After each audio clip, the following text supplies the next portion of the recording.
Kemudian yang kelima, tahrimun nazar fi kutubi ahlil kitab wa ghairihim. Haramnya melihat ke buku ahlul kitab dan selainnya.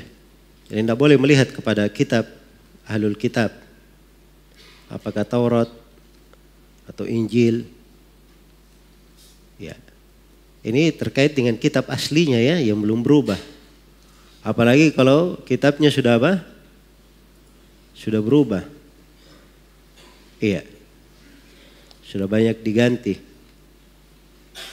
Tidak boleh seorang itu melihat padanya. Dan ini subhanallah tuntunan di dalam agama. Tuntunan di dalam agama. Kemarin itu ada katanya ditemukan Injil, dia dari Injil masa dahulu dicetak ya. Banyak yang beli Injil itu dari umat Islam. Kenapa beli Injilnya? Ya saya mau baca-baca saja supaya tahu bahwa agama Nasara yang tersebar itu adalah keliru. Ya dia nggak paham ya tentang hadits ini. Umar ibn Khattab saya dari sahabat yang paling mulia oleh Nabi SAW dilarang seperti ini. Ya dia mau lebih hebat dari Umar ibn Khattab. Ini hal yang sangat berbahaya. Walaupun memang para ulama ada dua pendapat terkait dengan masalah melihat kepada kitabnya ahlul kitab dengan maksud untuk membantahnya. Apakah boleh atau tidak? Sebagian ulama ada yang membolehkan, ada yang melarang secara mutlak, tidak boleh.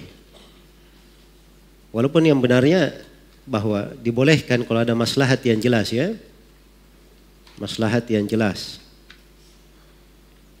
untuk membantah, menjelaskan kesalahan. Karena itu para ulama menulis buku-buku dan mereka tulis buku-buku itu, mereka bantah dari buku-buku Yahudi dan Nasara yang sudah berubah. Itu ada sisi maslahat seperti itu dibolehkan dengan ketentuan ada keperluan syar'i, jelas maslahatnya dari seorang alim yang kuat apa? Keilmuannya. Iya. Adapun kalau dia bukan seorang alim, maka ini menjadi masalah. Iya, jadi masalah. Kita melihat ya kadang ada di belakangan ini orang-orang yang biasa mendebat orang-orang Nasara. Mereka hafal dari Injil mereka, Injilnya Nasara. Terus dia tahu letak-letak kesalahannya.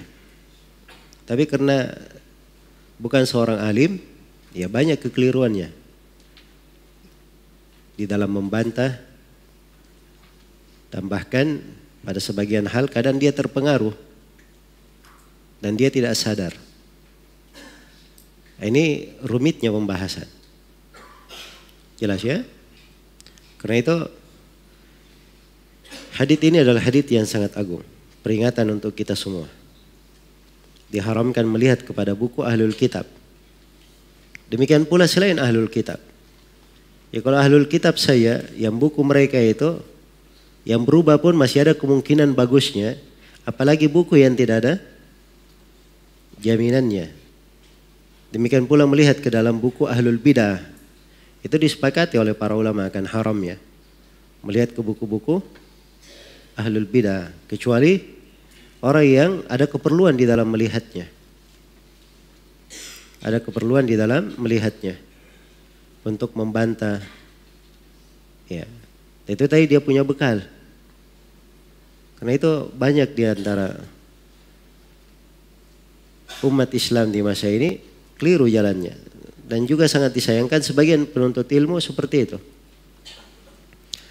Iya. Senang membaca, melihat sesuatu padahal dia tahu itu keliru. Ini buku ahlul bidah, buku orang-orang yang sesat. Tapi dia pergi lihat buku itu. Ya saya ingin tahu isinya. Dia tidak punya dari benteng, dari bekal yang bisa melindunginya. Yang mematahkan syubhat, bagaimana dia berani melihatnya? Nah, ini dari hal yang sangat berbahaya. Ya, seorang sudah tahu itu membahayakan dirinya, dia masuk lagi dalam hal itu. Nah, itu dilarang ya di dalam agama. Baik. Karena itu seorang tidak perlu dia banyak, oh kamu tidak tahu, kamu tidak bisa menjawab. Itu tidak mesti. Dia tidak bisa menjawab juga nggak apa-apa. Yang penting agama dia tahu. Iya. Keyakinannya dia kenal. Itu sudah cukup. Karena membantah syubhat itu kadang perlu tambahan ilmu yang lain. Tapi kalau dia sendiri agamanya sudah benar, ada syubhat, dia tahu agamanya benar, itu salah. Dan dia tahu itu salah sudah cukup. Kenapa bisa salah? Bagaimana cara menjelaskan kesalahannya? Nah, ini belum tentu semua orang bisa. Tapi dia tahu itu salah saja sudah apa? Sudah cukup. Iya. Karena itu dari kalimat yang berjalan di tengah para ulama, salamatul qalbi la yu'adiluha syai'. Keselamatan hati itu tidak bisa dibandingkan dengan suatu apapun. Tidak bisa dibandingkan dengan sesuatu apapun. Maka ini manhaj dan metode dalam belajar. Iya. Baik. Sama di masa ini ya. Sekarang ini lengkap, orang mau baca-baca apa segala macam. Ya, yang mau menulis walaupun orang jahil. Orang yang paling jahil. Ya. Sampai subhanallah di kalangan orang-orang belajar juga kadang ini di situs Arab maupun situs Indonesia ada orang-orang jahil tidak mengerti agama, berbicara tentang agama, ada juga yang baca-baca tulisan mereka. Iya. Jelas ya? Dan ini aneh bin ajaib. Ada orang-orang yang seperti itu, tidak ada kerjaan. Iya. Tidak ada kerjaan. Orang yang tidak ada kerjaan kemudian dia menulis, itu karena dia jahil, memang tidak ada kerjaan. Tapi lebih aneh lagi, orang yang banyak kerjaan, dia baca tulisannya orang yang tidak ada kerjaan. Ya. Dia harusnya banyak kesibukan, banyak mengambil manfaat. Ya, baca tulisan orang-orang yang apa? Tidak ada manfaat di dalam tulisannya. Iya. Bahkan sebagian orang, naudzubillah, bukan kejahilan saja, ada hawa nafsu. Dan hawa nafsu ini berbahaya, membuatnya bisa berdusta, membuatnya bisa mentakwil kebenaran. Ya karena itu ini pembahasan penting sekali. Dan ini dasar di dalam beragama. Kalau seorang mau belajar, dapat ilmu yang benar, dia harus tahu bagaimana jalan yang lurus itu. Dia merasa cukup dengan agamanya.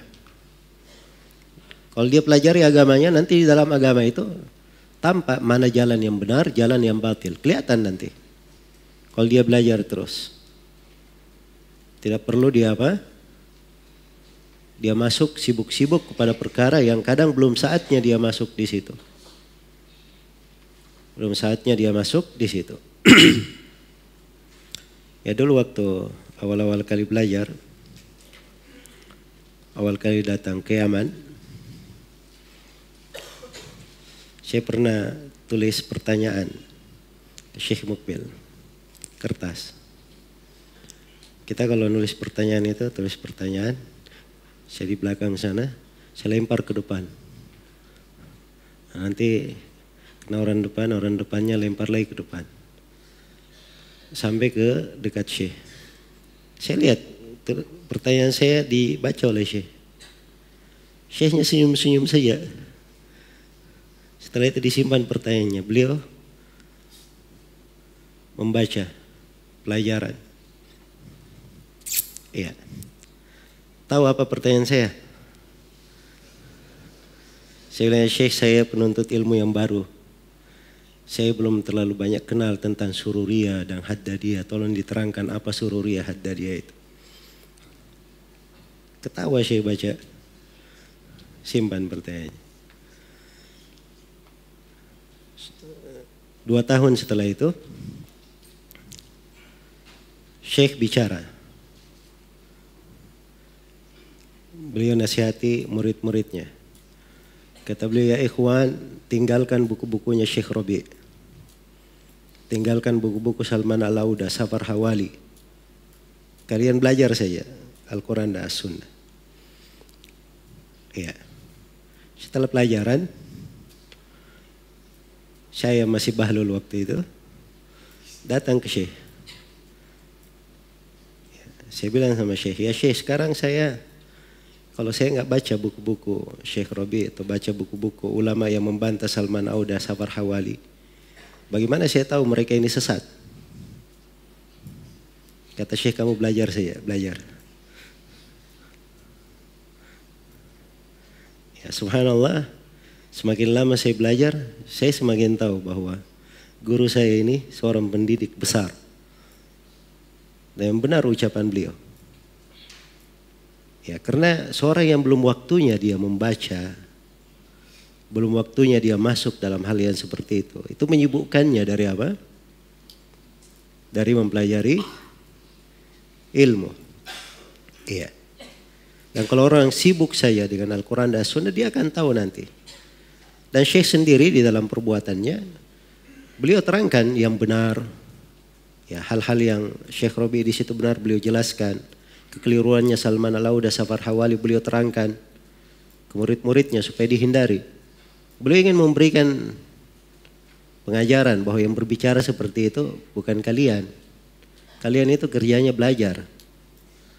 Iya. Itu urusannya orang-orang tertentu yang menjelaskan. Nah, itu pendidikan besar. Tapi di masa ini dasar karena belajarnya tidak beres, ya menuntut ilmunya tidak tahu dari mana, senangnya baca saja, jarang hadir di majelis taklim, ya akhirnya semuanya mau menjadi pahlawan, mau menjadi jagoan, ya seakan-akan dirinya superhero, bisa memiliki kemampuan lebih hebat dari para ulama. Nah, ini keliru ya, jalan yang seperti ini. Dan ini yang menyebabkan banyaknya permasalahan. Karena itu metode belajar yang benar itu hal yang penting di dalam belajar. Kalau dia tidak punya metode belajar yang benar, ya apakah dia lambat belajarnya, sedikit dapat ilmunya, atau naudzubillah kadang dia bisa keluar dari jalan menjadi orang-orang ekstrim. Orang-orang yang ekstrim. Kalau dia berdakwah membuat manusia lari, ya orang yang baik menjadi tidak baik, orang yang rajin menjadi futur. Ini semuanya akibat dari apa? Cara belajar yang tidak benar dan keliru jalannya. Baik, selesai pembahasan ini. Kita berpindah ke bab berikutnya.